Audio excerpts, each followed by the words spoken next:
All right, what's up, y'all? Welcome back to Speed, Math, and CS. So today we are going to be continuing our study of AP Microeconomics, and today we are going to be covering Units 5 and 6. Unit 5 is going to be about factor markets, and then Unit 6 is going to be about market failure and the role of government. So for topic 5.1, we're just going to simply introduce factor markets, right? So remember, we talked about the circular flow model like so. In fact, we introduced this in the very first lesson. So far, we've been discussing the product market, but this unit will be about the resource or factor market, right? Or this part of the circular flow model. So remember the four factors of production: land, labor, capital, and entrepreneurship, right? The land is all the natural resources that are used to produce the goods and services and, the land itself. The labor is any effort a person devotes to a task for which that person is paid. And capital is any human-made resource that is used to create other goods and services. And human capital is the skills or knowledge gained by a worker through education and experience. So for entrepreneurship, ambitious leaders that combine the other factors of production to create goods and services.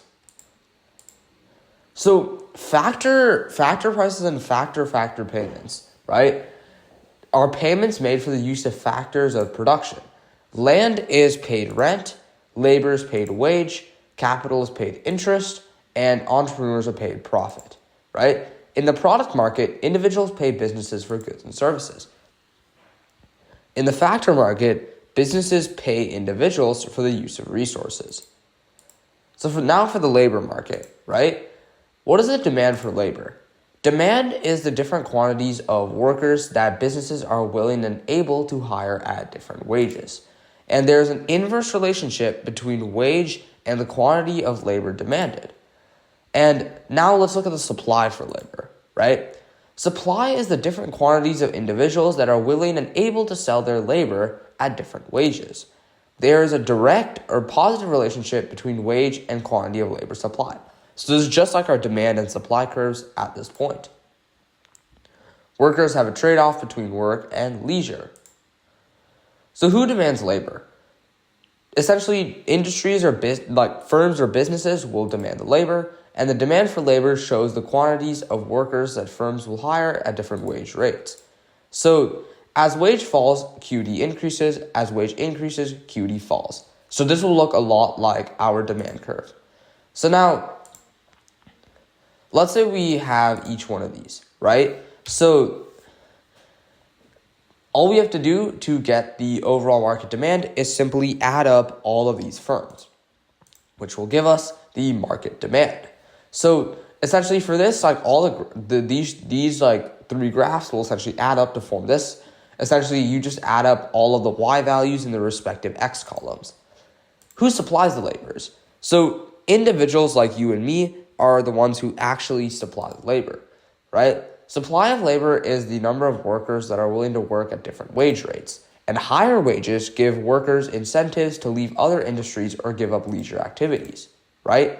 So as wage increases, QS increases, and as wage decreases, QS decreases, right? So now let's talk about the equilibrium, right? Wage or the price of labor is set by the market. For example, the supply and demand for carpenters, right? So something like so. This is the labor supply and this is the labor demand, right? Looks exactly like a supply and demand curve, but just remember that instead of price in the y-axis, we now have wage, and then we have quantity of workers like so, right? So $30 per hour is what our wage units will look like. And yeah, so now let's get into the concept of minimum wage. So this will act similar to like a price floor, right? So,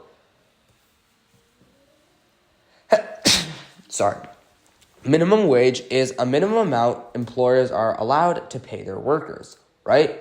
So essentially, yeah, it's just like a price floor. It puts a floor on this, right? So for fast food cooks, right, the government wants to help the workers because the equilibrium wage is too low, right? So the minimum wage is a wage floor.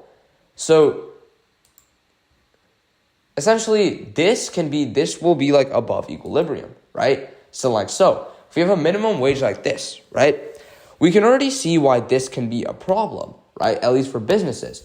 This means that because the wages, like for example in Washington, they're super high, which means that there's going to be a lot of layoffs and things like that because there's no demand for the actual labor.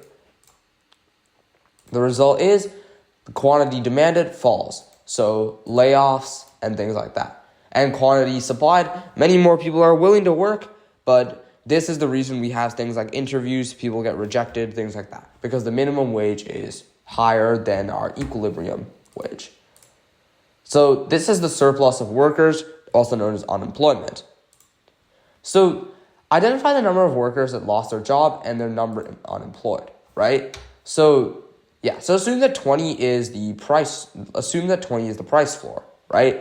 And then or is the wage floor, right? So let's say the equilibrium wage is 10, right? And then now we put a minimum wage at 20, right?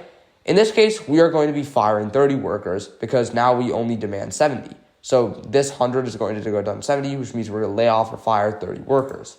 And then 50 are going to be unemployed because if you look at this, right, 120 people are willing to work, right? Remember, this was our definition for unemployment, right? 120 people are willing to work, but only 70 can work as by this condition. Let's actually skip past this. So let's talk about marginal cost, or MRC, right? MRC is the additional cost of an additional resource or worker, right? So in perfectly competitive labor markets, the MRC equals to the wage set by the market and is constant, right? So the marginal resource cost in this case is the change in total cost divided by change in inputs. And the MRC of an unskilled worker is, like this is an example, right? The MRC of an unskilled worker is about $8.75, right? So essentially what this means is how much will it cost for this new worker to come in, right? To the change in total cost, how much will it reduce, and how much are the change in inputs, right? So another way to calculate MRC is, this is another way to calculate MRC. But now if we look at this, right, the MRP of a resource equals the demand, right? So the additional revenue generated by an additional worker or resource. In perfectly competitive product markets, the MRP equals the marginal product of the resource times the price of the product, right? So for example, if the marginal product of the third worker is 5 and the price of a good is constant at 20, the MRP is 100, right? Because what we have to do is we have to see, the marginal product, right? So marginal revenue product is 5. We put that here, right? The price of a good is constant at 20, right? So essentially what we do is we just multiply the 20 by the 5, right? So that will be the change in revenue because the change in inputs is, so we could do something like that, right? So for example, we hire a worker to mow lawns and the wage for each worker is set at 100 per day. Each lawn mowed earns your firm $50, right? So if you hire one worker, he can mow 4 lawns a day. So this is good. You're making $200 profit. If you hire 2 workers, they can mow 5 lawns per day together, right? So that's 200, 250. You're still making a profit. So the MRC for each worker, right? For the first worker, right? Yeah. So what we have to do, right? Let's look back at our formulas, right? So for MRP is the change in total revenue divided by change in inputs, and MRC is the change in revenue divided by So is a change in total cost divided by the change in inputs, right? So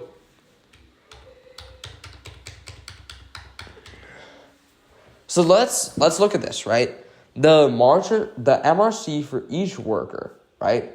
So for the first worker, right, you have to now pay him $100 per day.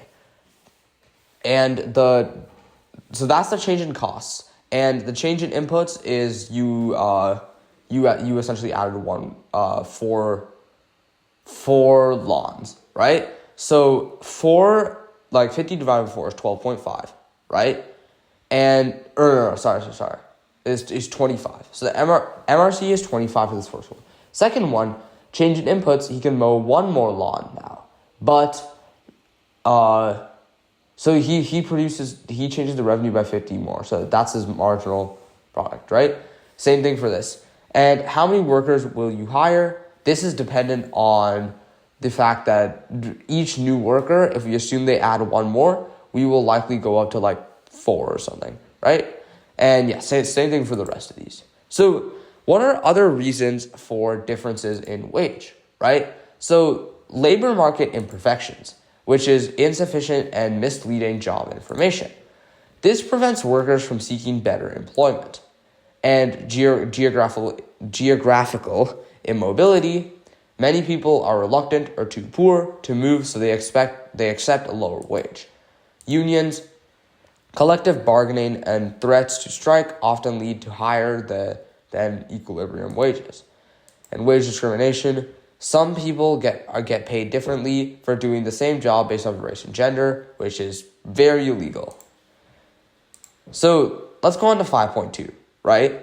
So let's now use supply and demand analysis to explain why surgeons earn an average salary of $384,000 and gardeners earn $2,500 like this, right? So, if we think about it, right? If the quantity supplied for surgeons is not too much, because there's a lot of like upfront costs in order to do that, right? So you have to get all the education to become a surgeon, and you have to do, there's a lot of study that goes into it, right? So there's not as much supplied, so thus the equilibrium wage is higher because that supply curve is shifted to the left, right? And gardeners earn an average of $25,650 because the supply curve is further to the right, meaning that the equilibrium wage is lower. So what shifts the demand for labor, right? First is the price of the output. If the price of the product goes up, the worker that produces the product becomes more valuable, right? So derived demand is the demand for resources is determined by the products they produce. So number 2 is the productivity of the worker, right? A more productive worker is more valuable to a business. And third is a change in the price of other resources. So for example, substitute resources. And one example of this is what happens to the demand for an assembly line workers if the price of robots falls. This essentially means that there'll be less demand, right? So the demand will shift to the left because now you can just substitute in robots. So robots are substitute resources. Also complementary resources. What happens to the demand for loggers if the price of lumber increases significantly? Remember, loggers need to use lumber in order to do that. So they're second up the chain. If the lumber price increases, there's going to be lower demand for loggers because it's going to be harder to get logs. So the change in prices of the other resources, right? So, and also so these will be the 3 shifters, right? So let's identify the resource and shifter for each one of these, right? An increase in demand for microprocessors leads to an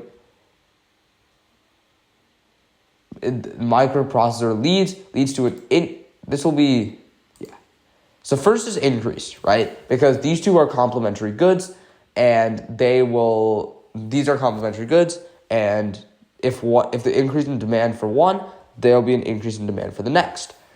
And the second one, right, an increase in the price of plastic piping causes the demand for copper piping, right, will increase as well, right? Because plastic piping, there's going to be less demand for it, and these two are substitute goods, right?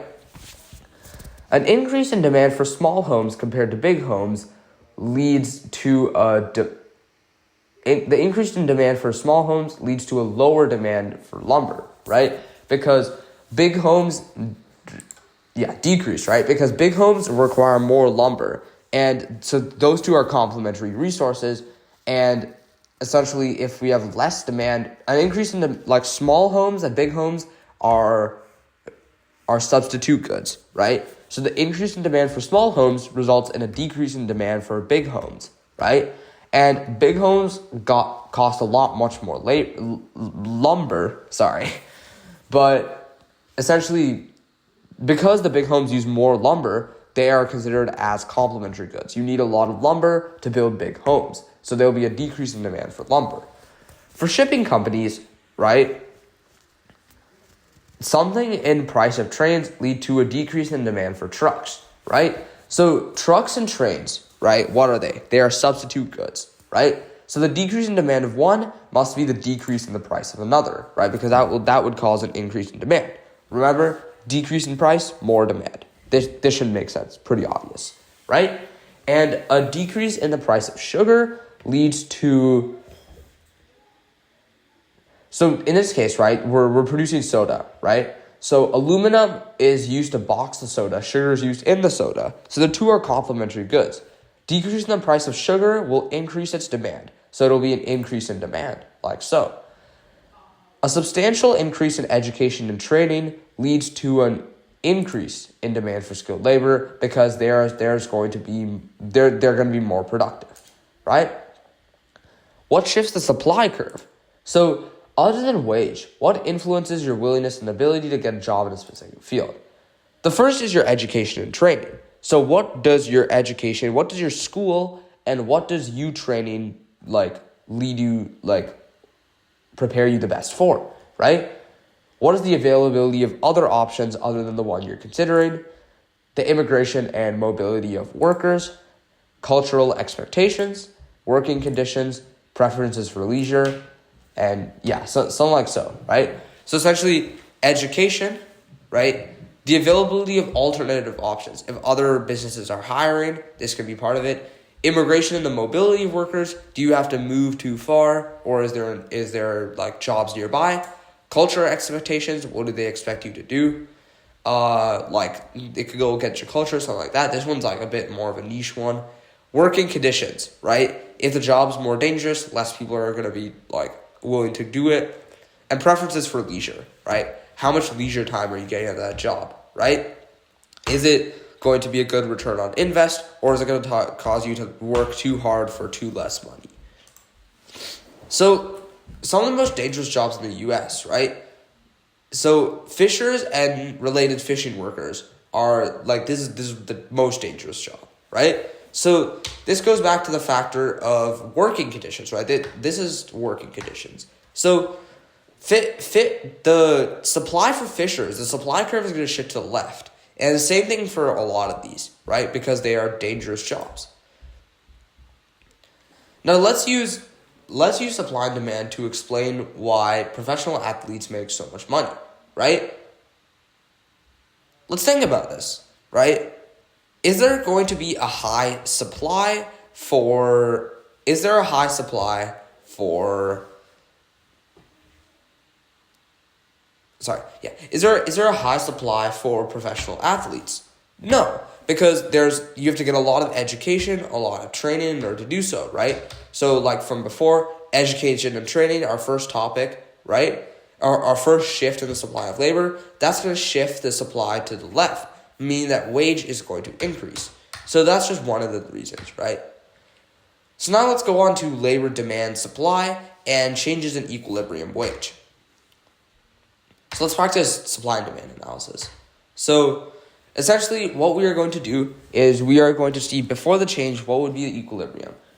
We're going to identify the change, see if it's a supply or demand, identify the shifter. Remember, this is the same process we use for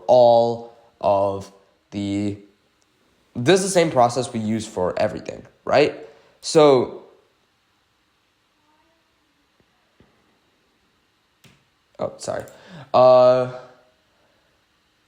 And then third is after change, right? The price and quantity after, right? So, in this case, it's not going to be the price and quantity, right? It's going to be the wage and quantity. But essentially, after the change, what are our changes?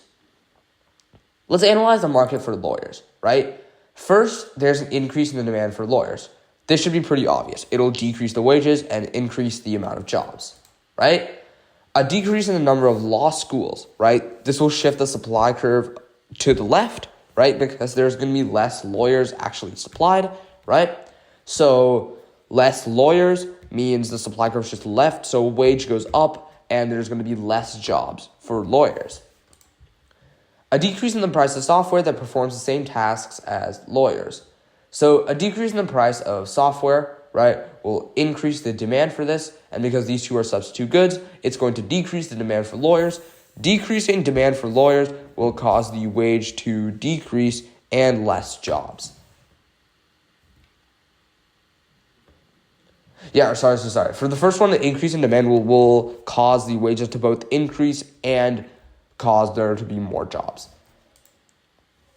An increase in the number of students that attend law school, right? This is going to shift the supply curve to the right, which is going to cause a lower wage, because remember that for our professional baseball example, right? Because they are very scarce, and to find them in their highly skilled jobs, right? They are going to essentially have a much higher wage. But in this case, right, increasing the supply curve is going to decrease the skill required in that job because more students are learning how to do it. So it's going to decrease the wage, but it's going to increase the number of jobs in law schools. And in fact, if you don't understand the logic, all you got to do, draw out that graph and then draw out a graph with like a demand curve like so, supply curve like so, and then draw it shifting, and you'll see what I mean. A minimum wage of $15 an hour, right? This is going to cause of course, the wage is going to become higher, but there's going to be a lot of lawyers fired, and there's going to be a lot of unemployment in the market for lawyers. Yeah. So let's go on. Let's go on to topic 5.3, which is going to be profit maximizing behavior in perfectly competitive factor markets, right? So this is leading back to our perfect competition. So in the labor market, right, we only have two things. We have perfect competition and monopsonies, right? So we're going to start with perfect competition. A perfectly competitive labor market, the characteristics are there's many small firms that are hiring workers. No one firm is large enough to manipulate the market. Many workers with identical skills. Wage is constant. Workers are wage takers. And a firm can hire as many workers as they want at a wage set by the industry. So for a perfectly competitive labor market and firm, right, we'll draw out the market here, and then we'll draw out the firm here. So in this case, right, it's the same as we did with with what we learned about the resource market what we learned about the product market earlier in Unit 3, right? But essentially, in this case, right, we have the same supply and demand curve, but now for the firm, we're going to add in our curves. So MRP is the additional revenue generated by an additional worker, and perfectly competitive product markets, the MRP equals the marginal product of the resource times the price of the product. So if the marginal product of the third worker is 5 and the price of the good is constant 20, the MRP is going to be 100. And another way to calculate MRP is to take the marginal product revenue, right, at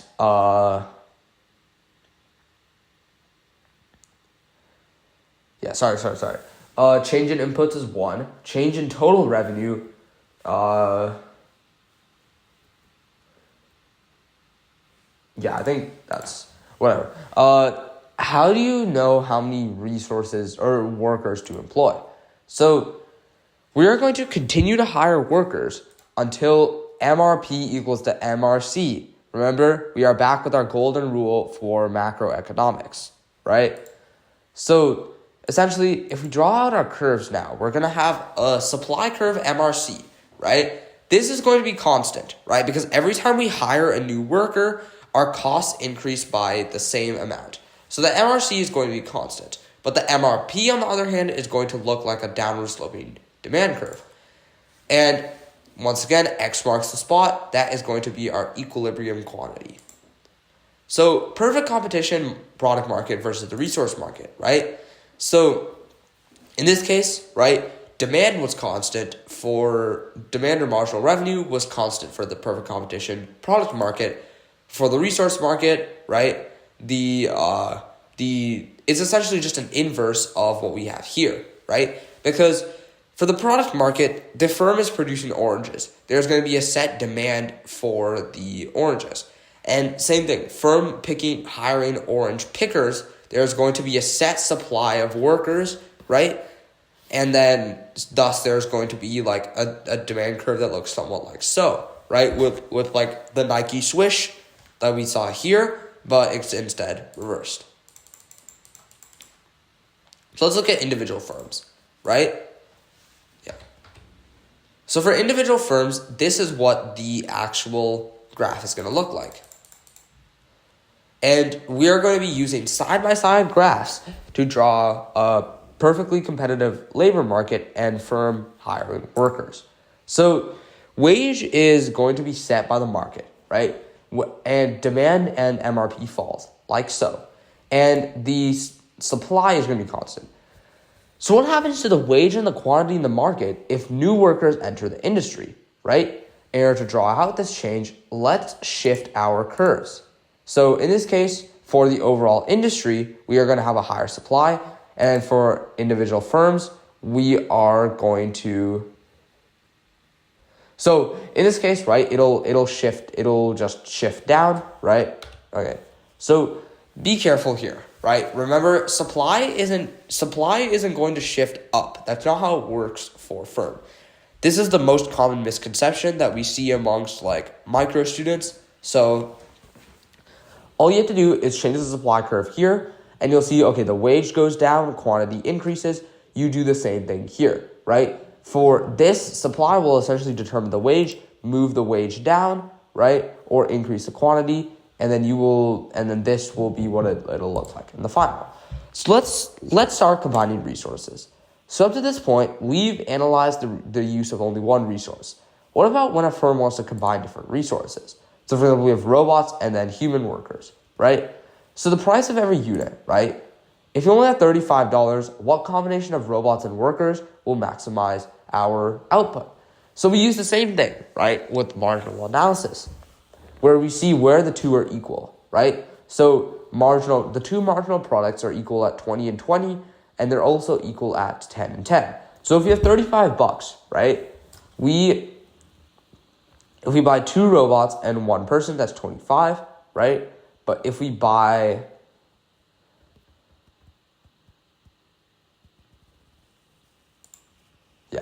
So how much additional output does each resource generate per dollar spent? So what we're going to do is we're going to do something like so, right? Where we're going to essentially divide like MPX, which is going to be the overall price here divided by the actual price, which is 10. So 30 divided by 10 is 3, 20 divided by 10 is 2, 10 divided by 10 is 1, 5 divided by 10 is 0.5, right? Same thing for this. 20 divided by 5 is 4, 15 divided by 5 is 3, 10 divided by 5 is 2, 5 divided by 5 is 1. So similar thing for this, right? We're going to compare these, and we're going to see where they equal, right? So they equal at 3, they equal at 2, and they equal at 1. So those three are going to be our optimal outcomes, right? But the thing is, what we are going to have to do is we are going to have to see, hey, right? So we're going to see which one actually sums up to $35. So if you look at it, this second one looks spicy, right? So we have $20 spent on the robots and then 3 workers. That's going to be $35. So clearly it's going to be this one. We could have also tried the other two, but we'll see that the by 1 robot, 2 workers, we're not using all our resources, and 1 and 1 is unattainable with our current thing. So if you only have $35, the best combination is 2 robots and 3 workers, because the MPX divided by PX equals to the MPY divided by PY. This is the same thing that we learned in Unit 1 with marginal analysis. So this is going to be the profit maximizing rule, which essentially means that the firm is hiring where MRP equals to MRC for each resource X and Y. So essentially, let's actually skip past this. actually, yeah. Let's head on to, monopsonic markets. Monopsonistic markets, sorry. So let's think about it, right? You're a nurse, and there's only one hospital, right, within driving distance from within driving distance from your house. Or you can be a factory worker, and there's only one within 100 miles of you, right? How would this affect the labor market, and would this be to the advantage of the worker or the firm? What do you think would happen to the equilibrium wage rate in such a market? So keep this in the back of your head. And in fact, at this point, if you want to pause the video and then just think about it for a second, then that's completely fine, right? But essentially what we're going to do is, so we're going to explore this. So this is what this topic is going to be about. So now we're on the other side. We're on monopsonies, right? So for imperfect competition, monopsony. So the characteristics is we have one firm hiring workers. The firm is large enough to manipulate the market, and workers are relatively immobile. Firm is a wage maker, and to hire additional workers, the firm must increase the wage. So some examples are, for example, Central American sweatshops, for example, are examples of these. A midtown small town with a large car factory where this is the only thing in reach, and the NCAA. So assume that this firm can't wage discriminate and must pay each worker the same wage. So what we are going to have to do, right? So all we have to do is we just multiply by this and then we fill it out, right? I'm not going to spend the time doing all the calculations by hand, but essentially what this means, right? We just take these two, multiply them together. So here's going to be 0. Here's going to be 4.5, so that's 4.5, right? This is going to be 10, so 10 minus 4.5 is 5.5. This is going to be equal to 16.5. 16.5 minus 10 is going to be 6.5, so on and so forth, right? That is going to be our marginal resource cost. For monopsonies, the MRC doesn't actually equal the supply, right? Because if the firm can't wage discriminate, this is what the supply is going to look like. It's not going to be constant like in perfect competition. So the MRC is actually going to be like this, right? And it's just like a monopoly, right? Remember monopoly, you should see the very heavy similarity between the two, right? So in this case, right, we will have something like this, right? Let's identify the wage and the quantity of labor that would be hired by this monopsony. So in this case, what we are going to want to do is we're going to want to use our golden rule, right? Our golden rule is going to be MRP equals to MRC. So that is going to help us identify our quantity, which is Q2. Then, in this case, we have to head down to this supply of labor curve. So it's going to be $9 here. So it's going to be 9 NQ2. See, we always use the MRP, MRC rule. That is the golden rule of microeconomics. So for a monopoly versus a monopsony, right, they're essentially just a reflected graph of each other, right?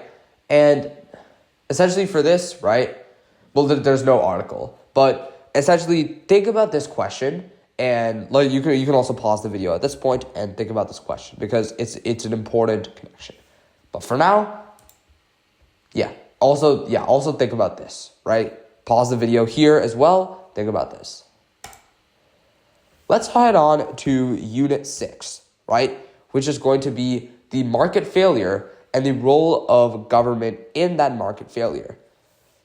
Congratulations to all of you guys. This is going to be our last unit of micro. And after this, you are going to be able to live your life, look at how this is going to apply into businesses, things like that. There's going to be tons of applications. But this is going to be our last unit for micro. And then we are going to be shifting into our study of macro starting next class. So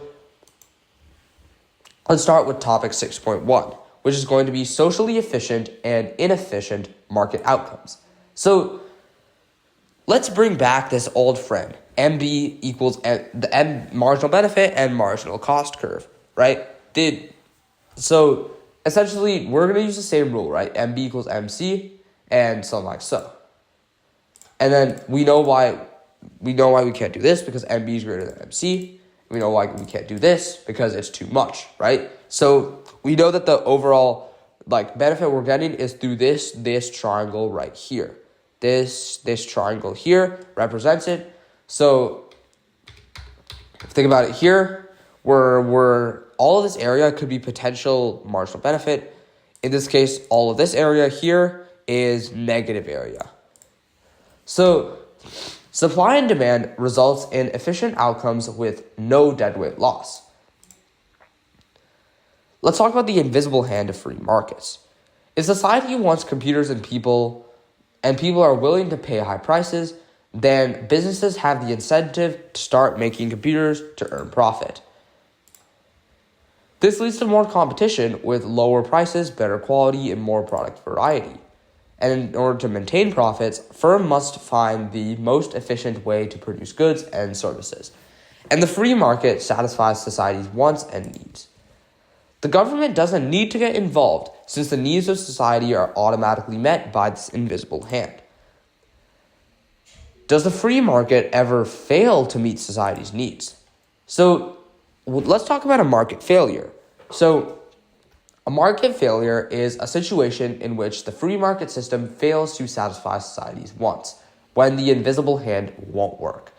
Private markets do not efficiently bring about the allocation of resources, and the result is the government might want to attempt to satisfy the society's wants by applying different processes. So the 4 market failures are the following, right? So we at least in micro and the stuff you're going to see on the AP test, we are going to be focusing on 4 different market failures. First one is public goods, right? So when public goods like the availability specifically. Second is externalities or third-person side effects. The third is imperfect competition, right? Remember, monopolies are super inefficient, and in this case, we are going to consider them a market failure. So things like Microsoft, stuff like that, we will consider market failure. And for the electric company, De Beers, things like that, all of that will be considered imperfect competition under failures, right? So for the 4th one, right, unequal distribution of income is going to be the 4th market failure. In each of these 4 situations, right, the government can also step in to attempt to allocate resources efficiently. And this is what we're going to be looking at throughout this unit. So supply and demand is great for determining how many pizzas to produce, but what about goods that are not sold in markets like aircraft, carriers, and parks? We will still use supply and demand to represent them. And the demand is the marginal social benefit of the good and its usefulness to society. And the supply is the marginal social cost of providing each additional quantity. So, once again, I know this is a bit crammed in here, but look at this. We have another version of MSV equals MSC, right? This same golden rule of microeconomics comes back in literally every single unit. First unit, MB equals MC. Second unit, supply equals demand. Third unit, MR equals MC. Fourth unit, same thing actually, we apply the same thing. Fifth unit, MRC equals to MRP. And this unit, MSB equals to MSC. You can see how we literally use this all across microeconomics. And even if you were to forget about literally everything we have covered so far, if you remember this, I guarantee you can get so many of the questions correct on the AP exam by just knowing this rule. That's it. Keep this in the back of your head. There's a golden rule. So let's check the demand for a new park, right? So marginal willingness to pay higher taxes is what we're looking at here. So Adam's willingness to pay is demonstrated here. Jill's willingness to pay is demonstrated here. And this is the x-axis, which is the number of parks. So let's assume that there's only 2 people in society, these 2 people. Each additional park will cost them $5. And in this case, how many parks should be made, right? So in order to do this, what we will do is we can use the same thing, right? So we can essentially sum up these 2 rows to give us a society's demand curve, right? Which will be MSB, right? And then marginal social cost, MSC, is just $5 throughout. And bam, if you look at this, we just see where MSB equals MSC, so at 5. So we can see that our goal is to make 3 parks. So this, and then for supply and demand for public parks, the demand is equal to the marginal benefit for a society such as so, right? D equals to MSB. And then the supply curve here will be horizontal, right? Our marginal social costs, right, will be the same. The marginal social cost in this case is a fixed cost, and this will be our supply curve. So once again, X marks the spot, MSC equals to MSB. So the supply curve, supply is the public goods marginal cost to society. So what is the socially optimal quantity of parks? In this case, we just check for MSB equals MSC, which is at a quantity of 3 and a price of 5. The reason we don't want to produce here is because if you think about it, all of the society's benefit comes from this like sort of trapezoidal area up here. Producing here, remember, this line is essentially like a wall to how far we can go. We can't access all of this other benefit we could have gotten here. So this entire triangle becomes deadweight loss. MSB is greater than MSC, so society wants more. If we produce here, it's inefficient here as well because this whole triangle that we are now producing is negative area and its own deadweight loss. MSB is less than MSC. Society doesn't want another park. So let's talk about topic 6.2, right? So these will be talking about externalities. So an externality is a third-person side effect, and there are external benefits or external costs to someone other than the additional decision maker. So let's talk about why are externalities market failures? So the free market fails to include external costs or external benefits, and with no government involvement, there will be too much of some goods and too little of others.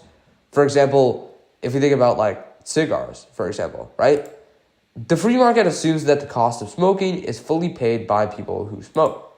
But the government recognizes the external costs and makes policies to limit such, right? So these are all negative externalities, right? Things like these. So situation that results in a cost for a different person other than the original decision maker. So the costs spill over to other people or society. So, for example, Zoram is a chemical company that pollutes the air whenever it produces its good, and Zoram only looks at its own internal costs, but the firm ignores the social cost of pollution. So the firm's marginal cost curve is a supply curve. And when you factor in external cost, Zoram is producing too much of its product. So the government might act to limit its production. Something like so. So let's say we're looking at a market for cigarettes, right? So the marginal private cost doesn't include the cost to society, right? What will the MC/supply look like when external costs are factored in, right? In this case, the price is shifted up because there are so many prices, like people around, like secondhand smoking, things like that, right? That's all an additional cost, right? So these are external costs not taken into account. So by this, our equilibrium should shift up, right? Meaning that the quantity optimal is like so. But the quantity free market means that we are producing too much of them and the price is too low. So if the market produces QFM, why is it a market failure? At QFM, the MSC is greater than the MSB. Too much is being produced, so there is just deadweight loss. That whole triangle there is deadweight loss. So what should the government do to fix a negative externality? So the solution is to tax the amount of externality or a per unit tax, right? In this case, the per unit tax will be this amount right here, the distance between the two curves. And this will essentially cause the curve to shift to the left or essentially shift up because every single good is priced higher. So this will cause it to do something like so. And now MSB can equal MSC. So let's talk about positive externalities. So things like flu shots, things like making homes, or like winning awards, right? So situations that result in a benefit for someone other than the original decision maker. So the benefits spill over to other people or society. So for example, flu vaccines, education, home renovation. So for example, let's say someone, like a mom decides to get a flu vaccine for her child, right? The mom only look at the internal benefits, right? The benefits that her child will now have a vaccine to protect her from flu. But she now ignores the social benefits of the fact that the society is going to be overall healthier. So her private marginal benefit is her demand. When you factor in external benefits, the marginal benefit and demand would be greater. And because of this, right, if you think about the marginal benefit curve shifting to the right, because there's more benefits for other people, right, this is going to cause the overall price to shift, the optimal price to shift down and optimally produce more. So for this, the government will subsidize or provide subsidies to flu shot businesses. So the marginal private benefit doesn't include the additional benefits to society, right? So when the MBD, what it'll look like when external benefits are factored in, it will look something like so, right? So in this case, right, if the market produces as QFM, they are producing with a price that's way too low and a quantity that's way too less. So at QFM, the MSC is less than the MSB. Too little is being produced, or under allocation of resources, right? So what the government should do to fix a negative externality is they will work to shift the supply curve, right? So if the government subsidizes this good, it will shift it down and it'll essentially shift it to the right? Subsidize the amount of externality per unit subsidy. So it's going to cause this to happen, right? So the MSB is equal to MVP and like so. So let's do some review, right? So what exactly is externality? An externality is when external benefits or external costs are on someone other than the original decision maker. Why are externalities market failures? The free market fails to include external costs or external benefits. So in these cases, these will be like implicit costs. So that's like the most direct relation to what this is talking about. Explain why the graph for a negative externality has two cost curves. It's because there's one private, which is like your own personal benefit, and the social benefit. So explain why the graph for a positive externality is two benefit curves, private and social once again. So let's talk about the economics of pollution. So why are public bathrooms disgusting?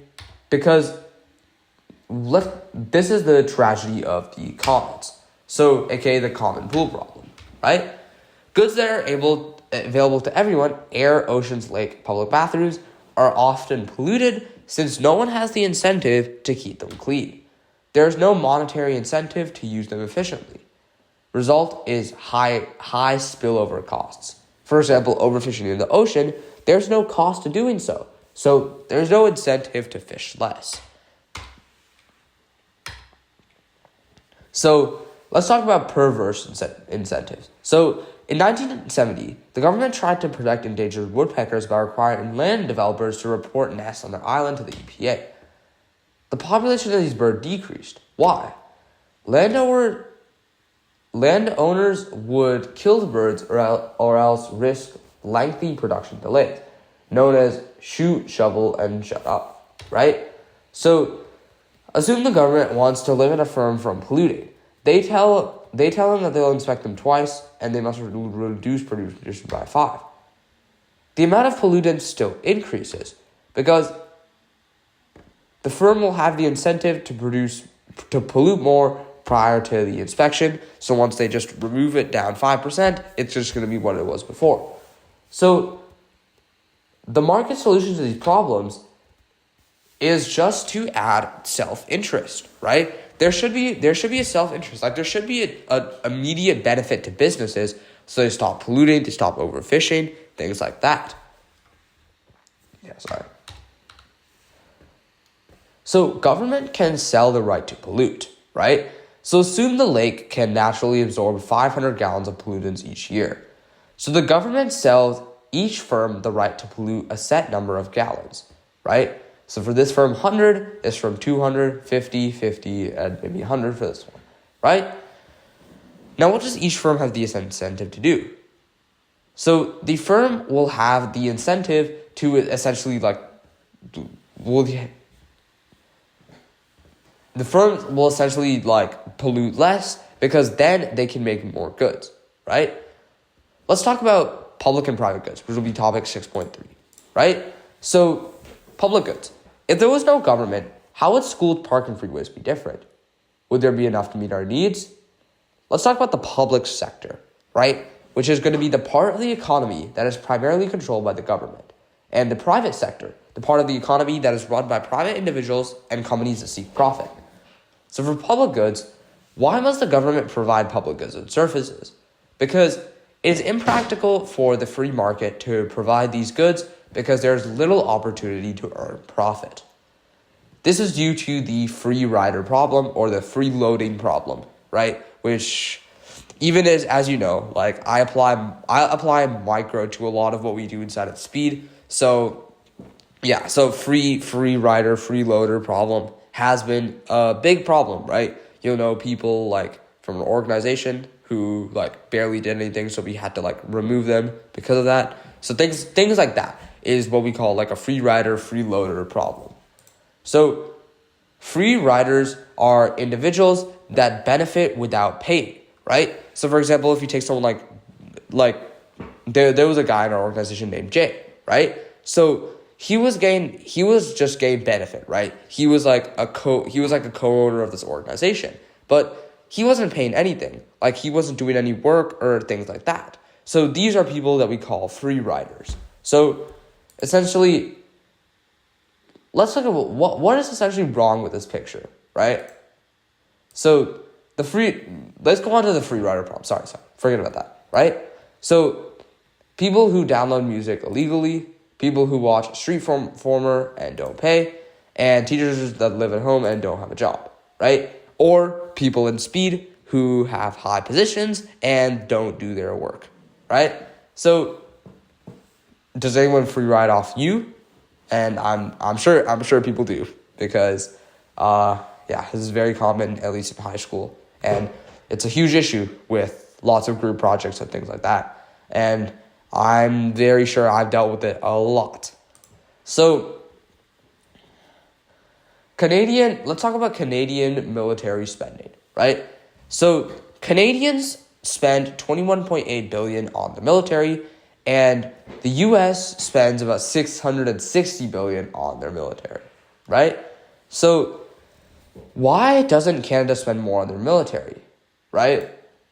Free riders So Canada won't do this because they can just free ride off of the United States military, right? What's wrong with freeloaders, free riders? So for example, what's wrong with people in our organization that won't be doing things? So free riders keep firms from making profits, right? So for example, I have a board position that I previously gave to Jay, for example, right?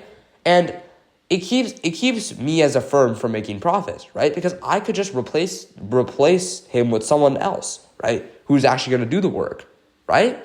So free riders keep firms from making profits. And this is another market failure. Having freeloaders, free riders in organizations causes them to fail, right? So if left to the free market, essential services would be underproduced. To solve the problem, the government can find new ways to punish free riders. So for example, for us, right, we typically just kick them out of our organization regardless of what they do, right? Because we've learned in the past that is going to cause our organization to fail. So things like that. And they're going to use tax dollars to provide the service to everyone, right? So the definition of public goods. Public goods have two criteria: non-exclusionary and which cannot exclude people from enjoying the benefits even if they don't pay, right? For example, national defense. Shared consumption, non-rival, right? So one person's consumption of a good does not reduce the usefulness to others. For example, city park, right? When should the government actually get involved in the economy, right? So for one of these three, for example, like worker safety laws, barbershop licenses, bank bailouts. So every society needs to decide how much government involvement is desirable. So yeah. Let's talk about topic 6.4 now. We're almost there. We're almost done with unit 6 as well. So, or actually, no, we still have a bit, right? So for topic 6.4, let's talk about the effect of government intervention in different market structures, right? Because we've been talking about all the problems, right? Like free riders, freeloaders, things like that, as well as like the other like extension costs that we don't take into account, right? So like implicit costs, things like that. Like at this point, we've been talking about all the problems that we can see in an organization.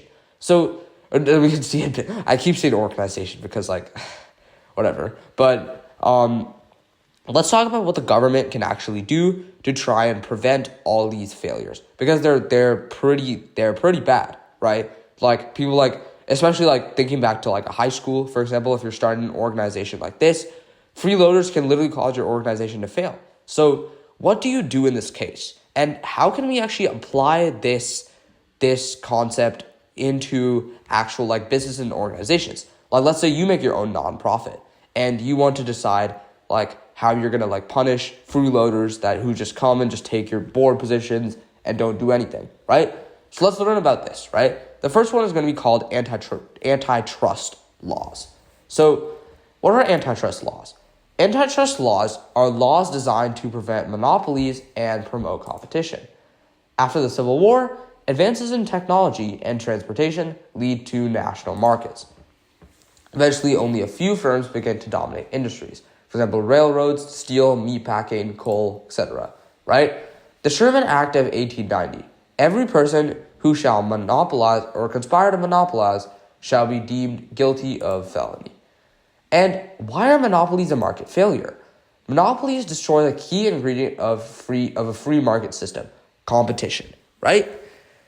The thing about a free market system is we needed competition, right? In communism, right, a government will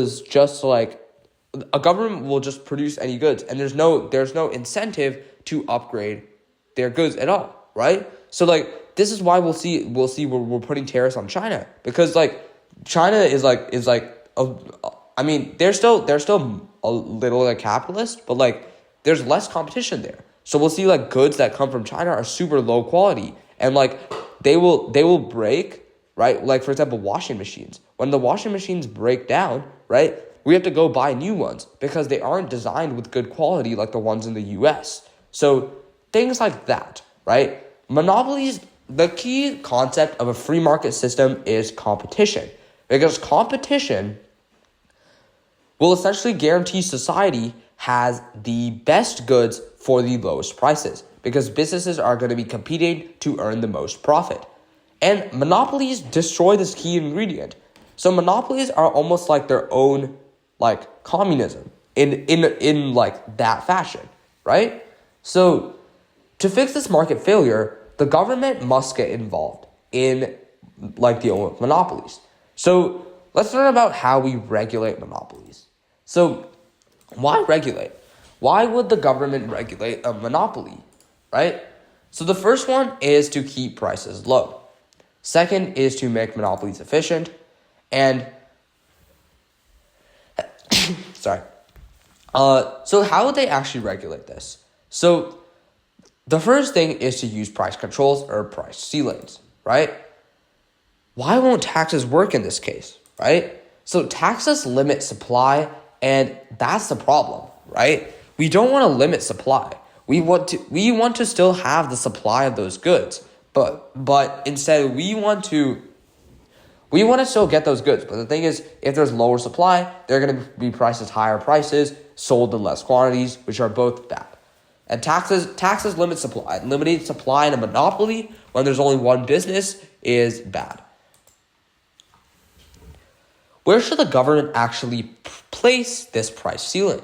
So they want to place this at the socially optimal price because essentially they want to place it at the place that society wants it to be placed.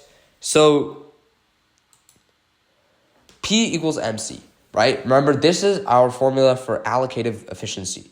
This is where they're going to place the price ceiling, or at the fair return price, at the break even, right? Remember, we're in the marginal cost is at the bottom of the ATC. Yeah, price equals to ATC, or zero profit, or normal profit, right? Let's talk about a natural monopoly, right? Remember, a natural monopoly looks somewhat like this, right? Where the ATC will like barely like go like this. One firm can produce the socially optimal quantity at the lowest cost due to economies of scale. Meaning that, remember, economies of scale are the fact that as you increase the number of businesses, there will be like lower and lower costs, right? No, as you increase the size of one business, they'll be able to produce at lower and lower costs. So this causes natural monopolies. It's better to have only one firm because ATC is falling at a socially optimal quantity, right? So in this case, if we like this is like unregulated, right? So if we use the MR equals MC rule, right? MR equals MC, this is going to be our unregulated because this is going to be our maximum profit, right? So businesses will want to make this, right?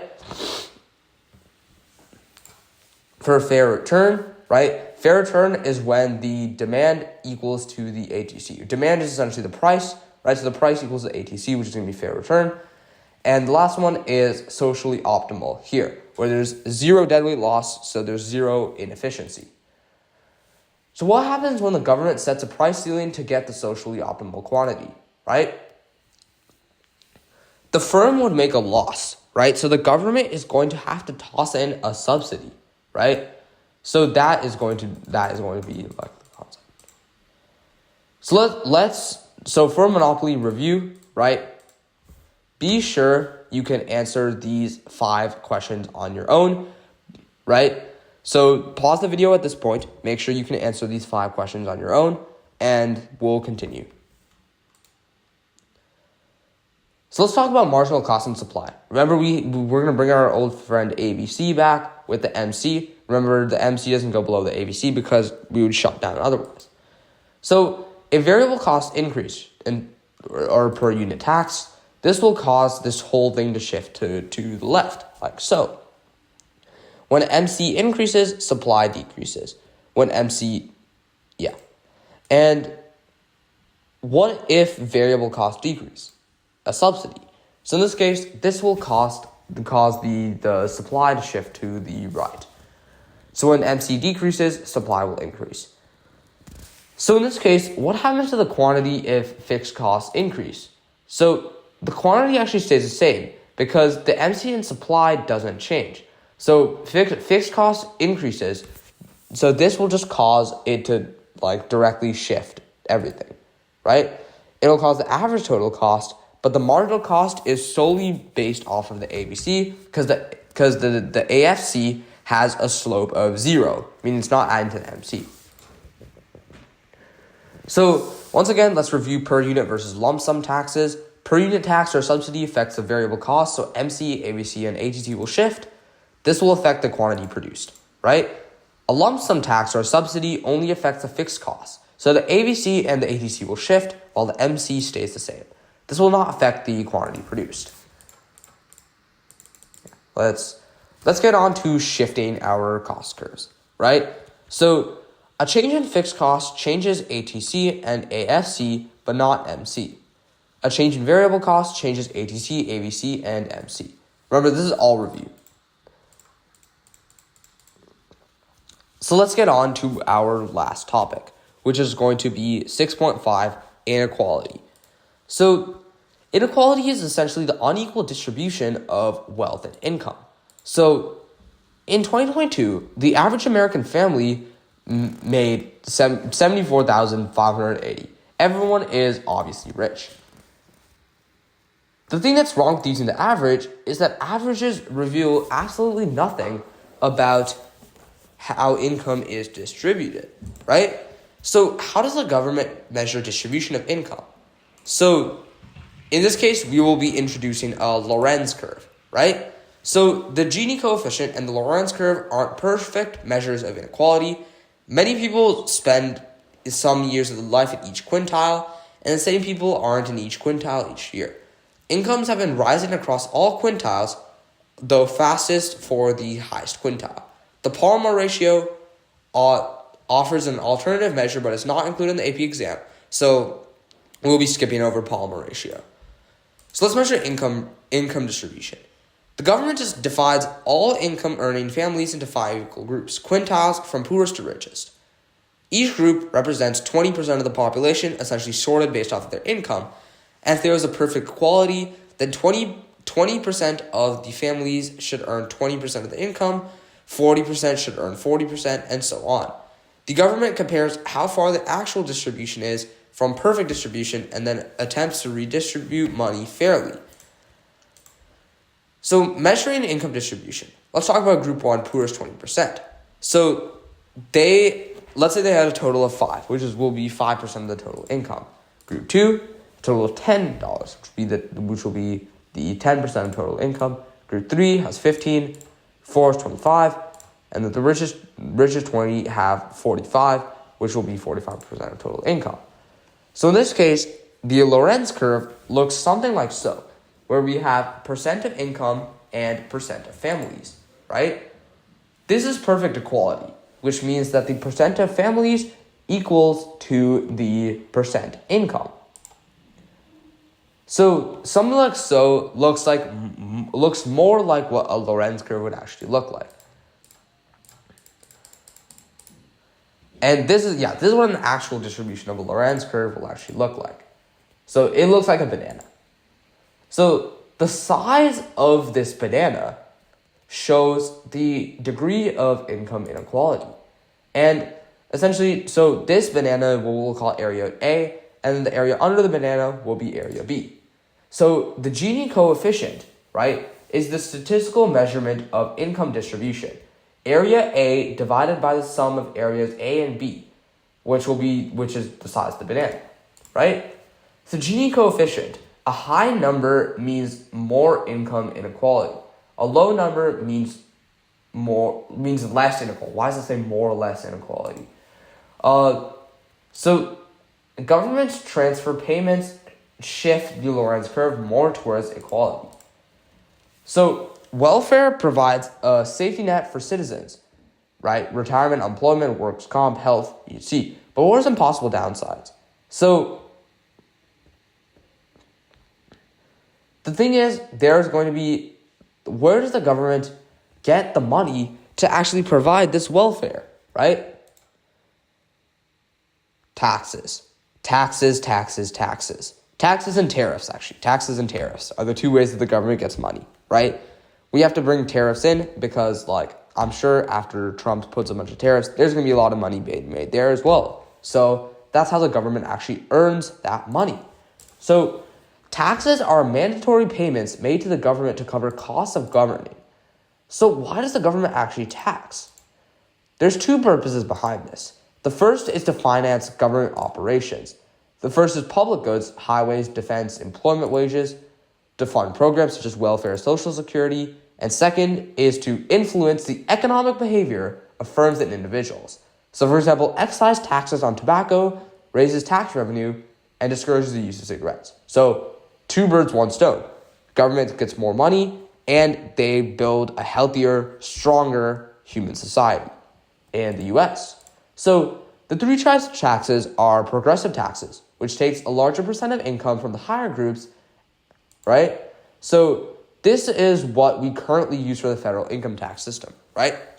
So if you think about people like Elon Musk, they have to pay billions of dollars in taxes, right? Whereas people who are like people like us don't have to pay as much compared to Elon Musk, right? So this takes the larger percent of the income from higher income groups. Proportional taxes takes the same percent of income from all income groups. For example, a 20% flat income tax on all income groups. Regressive taxes takes a larger percentage from low-income groups, right? So sales tax or any consumption tax, right? Let's say we had a toll road tax of $1 per day. Let's think of percentage per income, so toll road tax. So this first one may seem like a constant tax, but this is actually a recessive tax because those who are very rich this is not much of their income, but those who are poor, this is much more of their income. State income tax where richer citizens pay higher percentage. This is going to be a progressive tax. A 0.45 tax on cigarettes, this is a regressive tax, right? Because rich people are going to be able to pay this easier. Medicare tax of 1% on every dollar earned, constant tax. 8.25% California sales tax, also constant.